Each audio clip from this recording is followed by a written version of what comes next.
Yeah, I'm doing okay.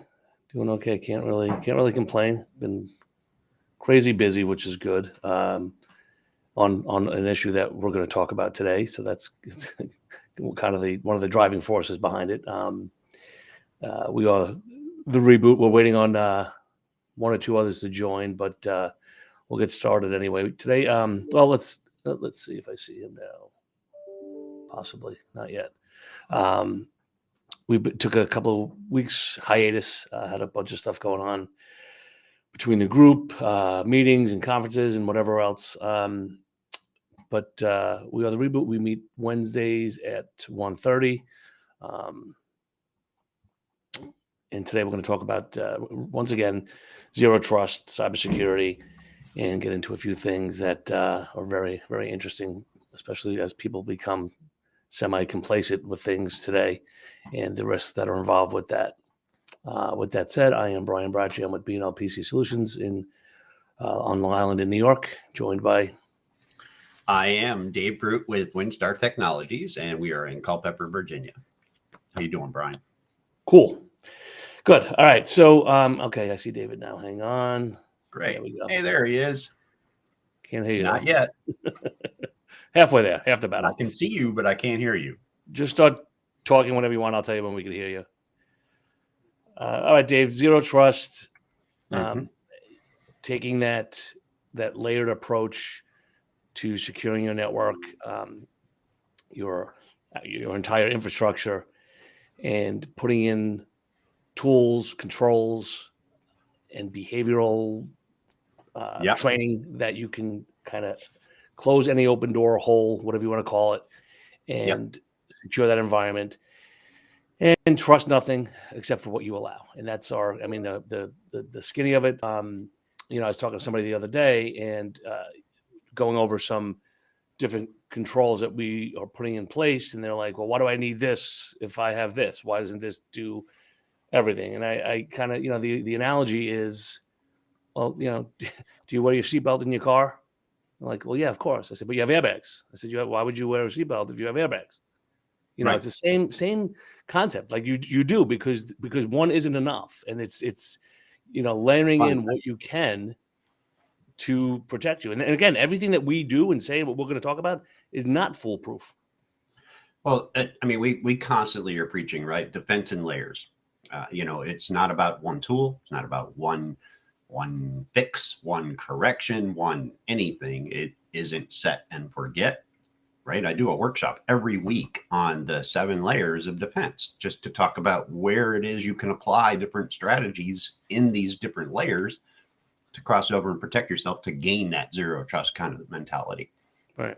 And there's a couple of different primary pillars is the word everybody to use when you're talking about these types of things in the world. But Microsoft has theirs, and then NIST has their pillars of what zero trust really is.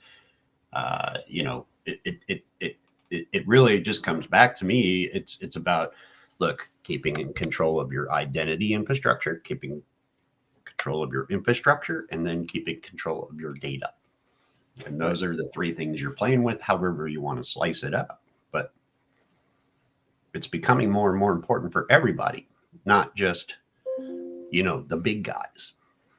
Yeah, I'll talk firsthand on an experience I had last week. We got a phone call in from someone that was not a client.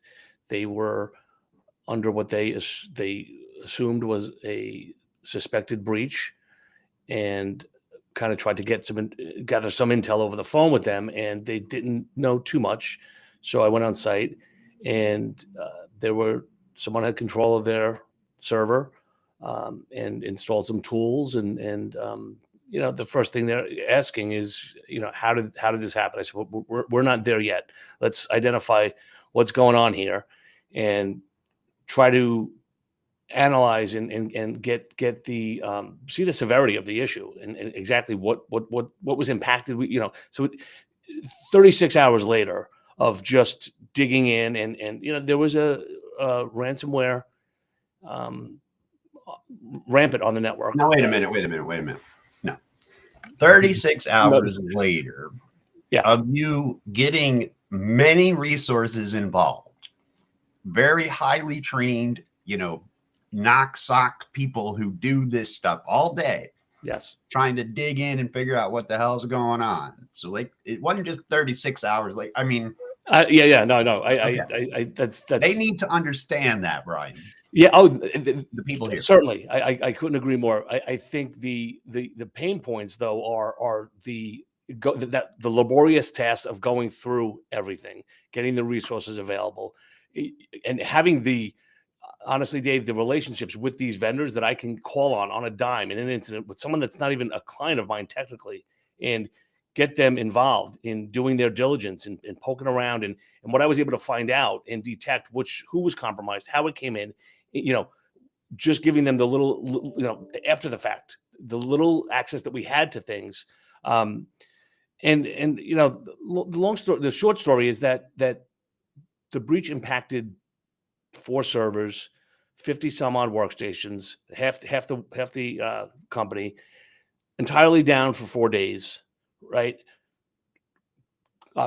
Recovery is remediation as a whole, and mitigation is a whole nother, conversation. But it's the postmortem. When I wrote their postmortem up yesterday and had a conversation with them on Monday about these things, and they're, well, how did this happen? And honestly, to be fully transparent here, it was the answer is, well, here's 9 openings that we have right now. Firewalls unsupported, unpatched. Servers haven't been patched in a year or rebooted. No password policy in place. And we just went down the list of unrestricted USB access. So it was just pick your, I don't know. And any one of these is an entry point. So with that said, what can we do? Well, we can, now that we're clean and we're in a known good state, we can now lock down, and we're still not there yet. So now we're 2 days out. We're still not locked down. I said, we did nothing. I said, we brought you back to where you were. Whatever vulnerability was there is still there, right? Because we changed passwords. We did, we did put some software out there to help mitigate, but. And my words to them would, do not be complacent right now because you're all working. I said, you had 100+ people out of work for 4 days. I don't even know what that dollar amount is, but think in terms of beyond the scope of that. We now need to spend money and put the tools in place, the controls in place, the policies in place, the procedures in place, have everything documented, and then you can kind of relax and take a breath. I understand, it's emotional. It's testing and keep verifying. Absolutely. Though. You can't slow down on that, right? Because your landscape changes. Now, every decision you make as an organization needs to consider cybersecurity.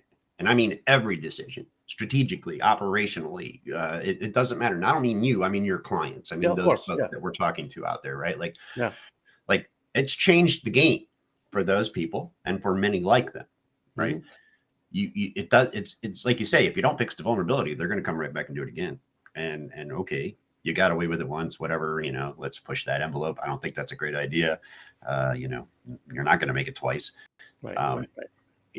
But and keep in mind that whoever if anyone, we always say when you're breached, right? Because it's not going to happen. It's inevitable. It's really a when. And it could be on a personal level. It could be on a business side. But what Zero Trust does though with that? It is they can still get in. Even with Zero Trust, Brian, they can still get in. But here's what I like about it: if it's deployed properly and it's set up, they get in and they're stuck in the mud. Right. They get one thing. Right. Because they hit somebody with a link or something and they got a phishing email or a business email compromise, some kind of payload dropped, and they got a hold of one machine.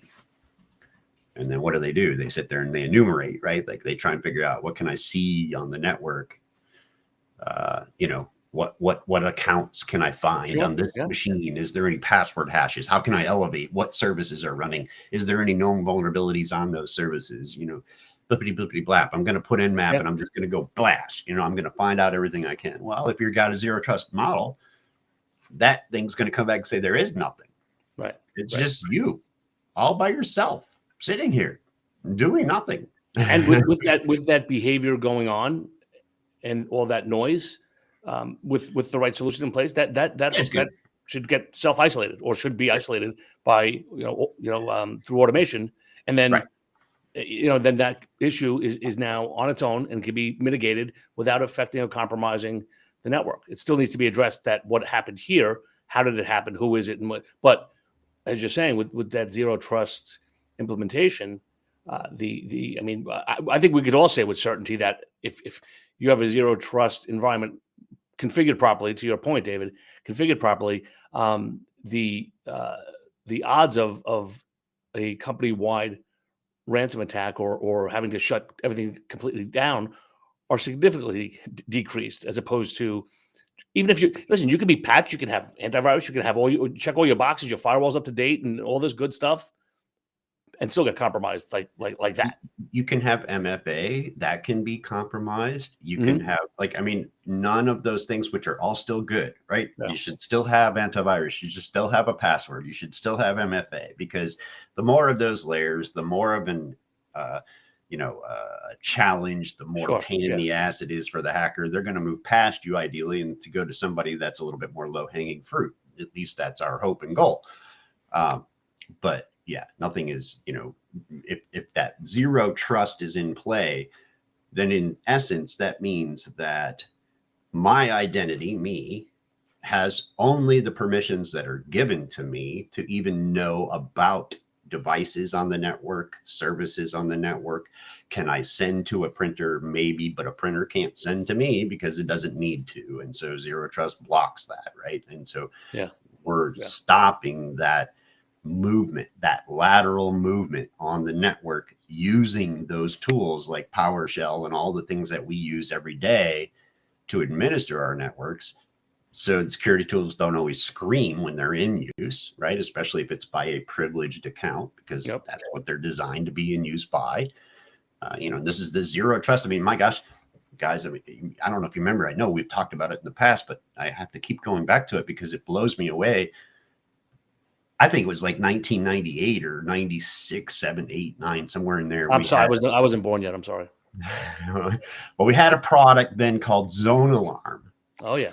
And it was a zero trust firewall. Mm-hmm. I mean, it basically, everybody hated it because it was tried to disable it because you couldn't do anything. Right. It was the first firewall that watched what was going out and stopped all that too. And that's really what a firewall is supposed to be doing, right? Yeah. Like nobody, most places we go, the deny all rule is supposed to be on, meaning nothing happens except for what you say can happen.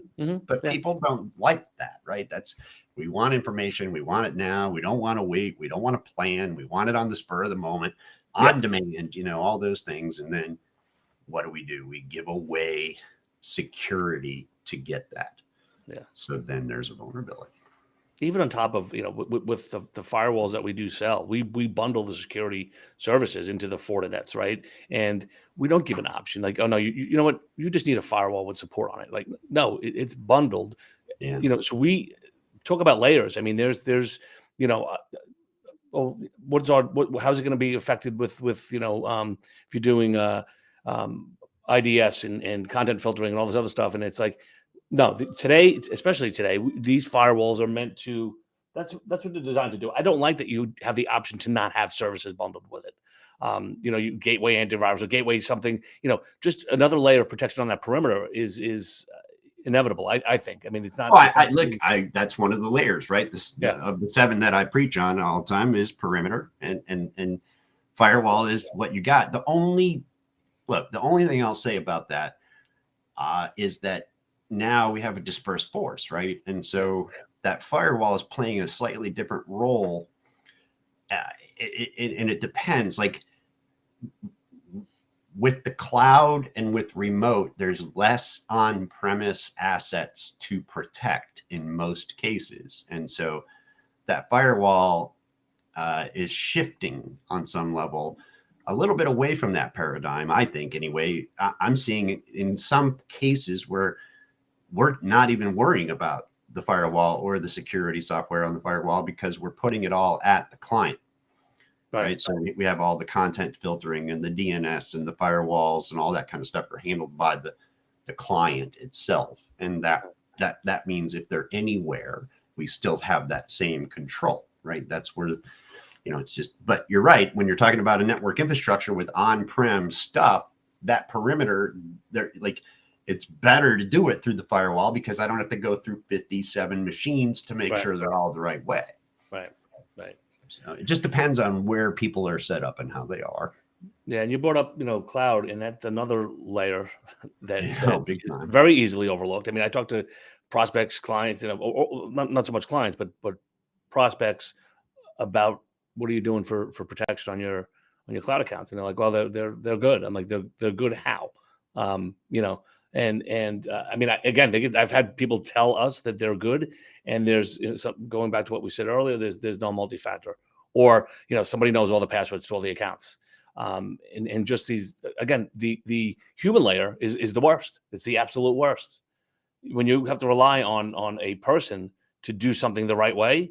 I mean, what if that person's having a bad day? What if that person hates his job? Whatever it is, then that's a layer that needs to be taken, with extreme caution when you assign people to do things or tasks, especially when it comes to security.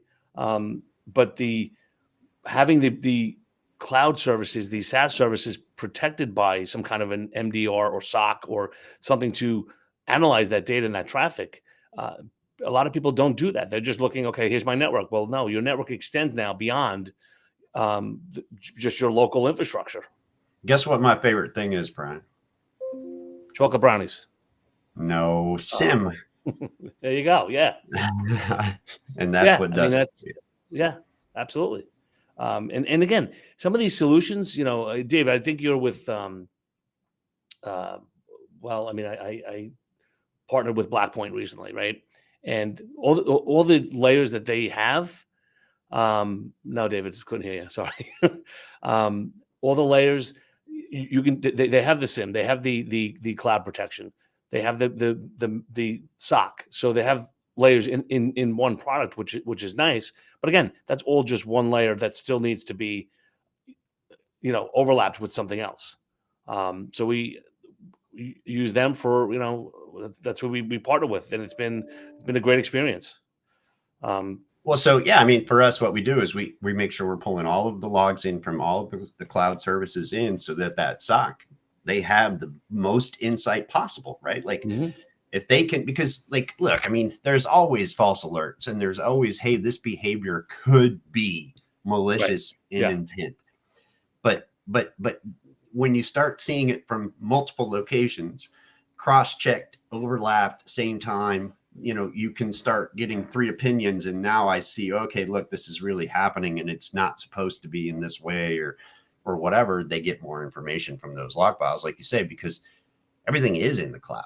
And I got to tell you, it's just amazing what you can understand about activity and everything else with all those log files. So it's valuable information. Even and there is, on our part, there's the validation that needs to take place, because we'll get an alert for a potential compromised credential. If the SOC sees somebody logged in California to their email, 3 hours later they see that same account logged in Chicago, they send us an alert, say check for a possible data password compromise on this user. So we have to validate that. We call the user and say, "Are you traveling?" "Yes, I'm in Chicago." "Okay, great." If they're not, then now we have something concrete. But the notification, but if I can see that their mobile phone just logged in from LA at the same time as their laptop logged in from Chicago, because I'm looking at logs from different places, right? Now I'm catching on that this is definitely not travel.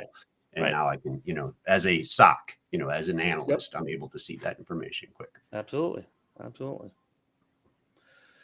So, I mean, we can go on and on about this, right? I mean, there's just, like I said, I think there's never a time to not have the conversation. It's very easy, it's such a big topic and risk for individuals and companies alike, that it's very easy just to kind of turn away from it and say, you're overwhelmed by it. But it doesn't have to be that way. I mean, there's solutions that we could put in place in an hour, and give you a level of protection that is going to supersede anything you have in place now, guaranteed. I mean, there's just Absolutely. You can knock up their security six notches really quick. If it's compliance, that's a little bit more time involved because we're talking about policies and procedures and culture and stuff. But yeah, security can be done relatively. It doesn't have to be super duper expensive. It just needs to be done wisely. And I would say, again, preaching on my soapbox, know what you got to protect, because then you know what the priorities are, and try and do an assessment or have somebody give you an assessment so that you can see where the gaps are in your security today and how that impacts the things that are most important to your organization, and then focus on those first. Right? Because you're not going to be able to do every possible little, hey, do MFA, do this, get a spam. Like, okay, great. I can buy 1,000 things, cut, death by 1,000 cuts. But like, look at what's important, understand it. And the way you do that is think through that exercise of, if I walk into my company tomorrow and I don't have access to my payroll, what does that mean? If I walk into my company tomorrow and my phones aren't working, what does that mean? If I walk into my company tomorrow and my website is down, or my whole internet is down, or all of our data is gone, or our financials are locked up, what does that mean? Who do I call? What do I got to do? Oh, where do I find that information? Because my computer is currently hosed. Like, think through those things so that you know where to focus your time. Yep. Yeah, those are excellent points. And I think along those lines, an incident response plan, we've talked about that before, and everything that you just described is an incident. And an example of that is the same breach. Not only was their network down, guess what else was down, David? Their phones. Because so they with couldn't that, handle their customer flow. They couldn't tell what their problem was to the customers, right? Their customers are wondering, what the hell's up? Are you alive or dead? Exactly. I mean, so reputational damage all day long. Exactly. And on the, and just to go one step further, I know we're tight on time, but the impact of a breach, or specifically a ransomware attack, where your files are encrypted, there's the threat of now data exfiltration or exploiting on top of that. Right, being put out on the dark web for sale, and so now you're looking at fines, data breach notification. Exactly. It can rabbit hole into these areas that and so the first step is to talk about that prevention, get the layers in place, and have a timeline. I mean, again, software aside, security aside, then there's the policies, right? Policies need to be written and followed and tested. So, and again, things we talk about all the time, but they're critical, and especially today. Like I said, I just lived it last week, and it was disheartening to see the damage that was done. Fortunately, we're at 100% recovery with them, but it was devastating. It really is just something that you're at 100%, meaning you were able to put them back whole. But I would kind of argue that they'll not be 100% because of all the hidden costs, right? The whatever that is, money or otherwise, just business, reputational loss, whatever. Legal fees or emotional or all kinds of things weigh on those. Those are the kinds of things folks don't really want to think about when they're thinking security, right? Yeah. There's an expense, and I always try and tell my clients, it's like, look, just picture yourself just sitting there at your desk, writing cards to your list of clients, explaining to them why their stuff is on the dark web. Right. Because that's what you're going to do. Yeah. And then tell me how that makes you feel. Like, right. Because, telling your staff, and their families, your stuff's all out there, and hey, I can't pay you now. Right. Like, wow. Yeah. So, yep. Cool. Crazy. Yeah. I'm glad that you were able to help them out. That's really cool. No, definitely. There's that sense of, on our end, accomplishment, being able to, do what we can do. But it's a, one of those lessons learned, which is written in our postmortem. It was, the whole list of things, and then lessons learned, and hopefully that sticks, and better controls are put in place. And our goal is to obviously prevent whatever we can, but I think a bigger goal that we preach to clients and prospects is we want that. How quickly can we identify something's going on? We don't want to find out in a month that this happened. We want to find out, ideally seconds, right? We want to know this is going on. Well, right you're mitigating the risk. That's Yep. what you're trying to do. Limit the exposure, whatever Yep. the phrase is. Mhm. Less is better, right? Like, again, they might compromise one machine. They Mhm. might even get a couple files off of that machine, but they're done. That's Right. where they stop, Right. and I can live with one machine. I can fix that. Right. That's something we can work with, right? Like, Yeah. so. Cool. All right. Well, thank you. All right, guys. Good seeing you. See you guys next week. I'll be safe. All right. Take care, guys.